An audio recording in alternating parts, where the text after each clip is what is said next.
Hello বন্ধুরা, আজকে আমরা চলে গেছিলাম জয়াদের বাড়ি। এই যে ইনি হচ্ছেন জয়া, আমার বান্ধবী। তো জয়াদের বাড়ি যাওয়ার কারণ হচ্ছে জয়াদের বাড়ির বাগানে অনেক এঁচড় এসেছে, তাই আমরা সবাই এঁচড় নিতে গেছিলাম। তো মোটামুটি এখানে অনেকগুলো গাছ এঁচড়ের, 4-5টা এঁচড়ের গাছ, অনেক এঁচড় এসেছে। এবং একটা জিনিস যেটা খুব ভালো লাগলো সেটা হচ্ছে এখনকার দিনের এরকম বন্ধু সত্যি পাওয়া যায় না। নিজের গাছে এঁচড় থাকলেও এখনকার দিনে কেউ দিতে চায় না, কোনো বন্ধুই দিতে চায় না। সেই জায়গাতে বন্ধুরা, মানে আমাদের যতগুলো গ্রুপে বন্ধু আছে সবাই ভালো।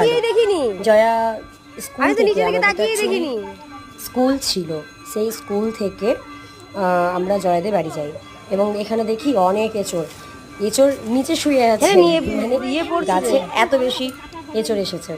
তো আমরা সবাই মোটামুটি একটা করে এঁচড় আজকে এনেছি বাড়িতে।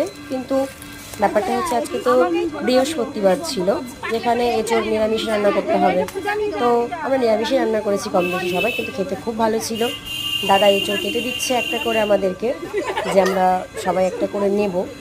দাদা মোটামুটি আমরা 5 জন গেছিলাম, 5 জনকেই একটা করে আমরা এঁচড় নিয়ে এসেছি। তবে এমনটা নয় যে দিলেই বন্ধু ভালো হয়, আমাদের বিনা স্বার্থে বিনা অর্থে বন্ধু, তাই আমাদের বন্ধু অলওয়েজ ভালো। আর এই যে আরেকটা গাছ, বাপরে বাপ, সত্যি অসাধারণ, এত এঁচড় এসেছে গাছে। যাক, নমস্কার, সবাই ভিডিওটা দেখবেন।